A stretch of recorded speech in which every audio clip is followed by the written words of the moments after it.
દેશભરમાં રાષ્ટ્રીય એકતા દિવસની ઉજવણીના ભાગરૂપે સુરત પોલીસ દ્વારા રન ફોર યુનિટીનું ભવ્ય આયોજન કરવામાં આવ્યું હતું. સુરત પોલીસ દ્વારા આયોજિત આ દોડમાં શહેરીજનોએ પણ ઉત્સાહભેર ભાગ લઈને એકતાના સંદેશને બળ પૂરું પાડ્યું હતું.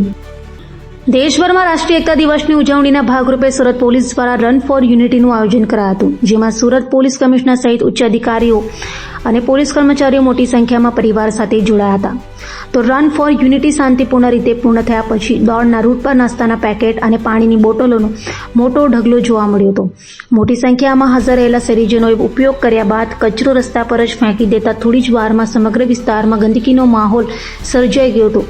આ દ્રશ્ય જોઈને સુરત પોલીસ કમિશનર સહિતના પોલીસ કર્મીઓ અને તેઓની પત્નીઓએ જાતે કચરો ઉઠાવી સફાઈ કરી હતી.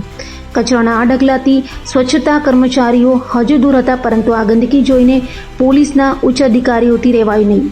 આ દ્રશ્ય જોઈને police commissioner Anupamsinh Gehlot, joint police commissioner Babang Jamir સહિત શહેરના તમામ ડીસીપી, એસીપી અને અન્ય પોલીસ કર્મચારીઓએ તાત્કાલિક સ્વચ્છતાની જવાબદારી પોતાના હાથમાં લીધી હતી.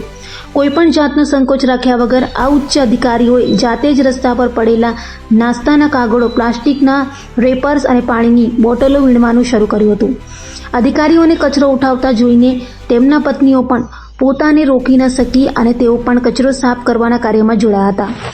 એક સાથે ઉચ્ચ પોલીસ અધિકારીઓ અને તેમના પરિવારો દ્વારા સ્વચ્છતાનું અભિયાન શરૂ થયું, જે એક અદ્ભુત અને પ્રેરણાદાયી દ્રશ્ય હતું.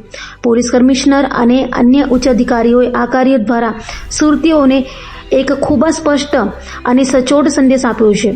પોલીસ કમિશનર અનુપમસિંહ ગેહલોતે જણાવ્યું કે સુરત આપણું શહેર છે અને તેને સ્વચ્છ રાખવાની જવાબદારી પણ આપણી સૌની છે. આ માટે સ્વચ્છતા કર્મચારીઓ આવે તેની રાહ જોવાની કોઈ જરૂર નથી.